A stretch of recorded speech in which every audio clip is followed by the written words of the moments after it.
one thing that I keep coming back to right now is, especially in, here in California, in New York, as homelessness is on the rise, there is a lot of like, Democratic mayors relying on policing and prisons to essentially clean up the policy failures that they have, that Alex Vitale, whose book Ted Cruz held up, has said and discussed on this show as well. But when it comes to like, and I wonder how in your 20 myths, like sort of the criminalization of homelessness, as if like that keeps us safer. Can you talk a little bit about that and why that is? I mean, I personally believe that's a fucking failure, like that it's wrong. But yeah, like what about that? Well, I think the thing is, what we have to remember about prisons is that it disappears people. It doesn't solve social problems. It doesn't build new housing. It doesn't create new jobs. It doesn't create better healthcare or mental health care. What it does is it takes people that other people don't want to see, and it puts them far, far away. So in like the maximum security prison that John Marco went and performed at, and nobody has to see them. And you don't have to be reminded that there actually isn't affordable housing in whatever city you're in. You don't have to be reminded that there are however many millions of people visibly out on the street, let alone like the people who are homeless that you don't see because they're crashing on their friends' couches, or they're living out of their cars, or they're camping in some further away place. But it doesn't actually solve any of the social problems or political problems, but it allows lawmakers, such as the mayors, such as the city council people, to look like they're doing something about these problems, because it's a quick and easy fix. Just sweep them under the rug, sweep them into jails, sweep them into prisons. Look, we've solved homelessness. And meanwhile, nothing has actually been done about any of the underlying causes. So it's a quick, cheap political fix for many mayors. Right. Yeah. I mean, it worked for Giuliani. Hey, yes, it did. It really did. And it continues to happen all the time. I do want to, like, obviously the point you were making earlier is, yeah, you can't go back and stop the conditions, or excuse me, you can't once, like, wouldn't we rather prevent our loved ones and ourselves from facing any kind of violent crime or theft or whatever it is, then like, oh yeah, well that person got put away. Hell yeah. Could it happen again to you by somebody else? Yeah. Yes. There, but like the conditions for it, right? Whether it's mental health services or housing services, or all the ways that we let people down, whether we give them access to guns and weapons without doing background checks, or even fucking with background checks, the fact that they exist. So yeah, it's all, I feel like that's lost on so many people.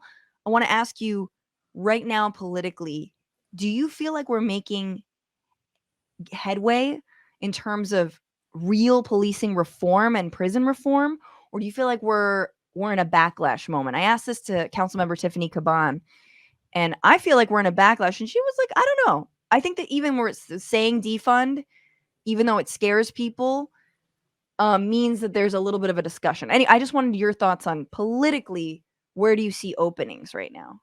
I see openings in the fact that we're all having these conversations. I mean, these were not conversations that people were having in large groups, in a lot of media like 5, 7, 10 years ago. Prison and policing reform was something over there.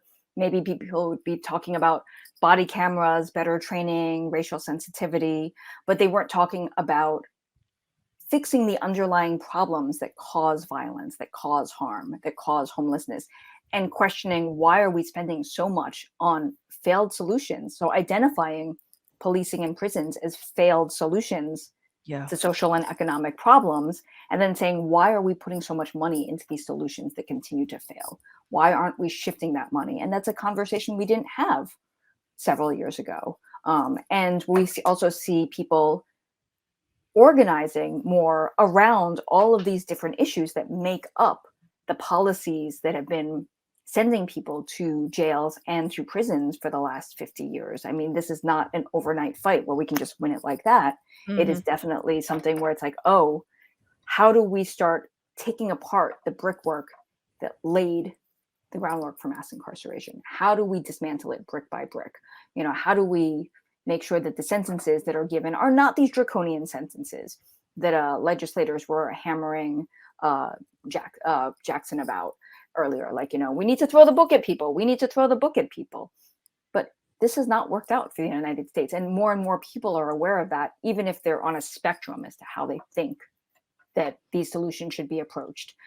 There are more people understanding that this is not the way to keep going. Yeah. And I'm available to perform at any prisons that may be watching right now. I have an open calendar, and if I can bring any joy in these horrible circumstances. How did the show go, Gianmarco? Yeah. It was well, it was funny. The comedian before me, I don't think he really took in his circumstances because he was complaining to them about Spirit Airlines. And I thought, I mean, the gentleman who Read the room. the last plane they took was Pan Am. And, he's saying, like, oh, they lost my bag for 30 days. They don't get their bag for 30 to life. It was one of these situations where, and then I went up and I think I gave the set that they wanted. There was, if you looked at the room, the walls were covered in, there's no polite way to put it, pornography.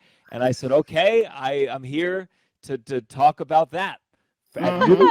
At noon on a Tuesday. I'm here to deliver the dirtiest set of my entire life. And it was good. I think it went well. That's very smart. That's a good tack. God, hardest set ever. You could definitely host the Oscars now after that. Oh, sure.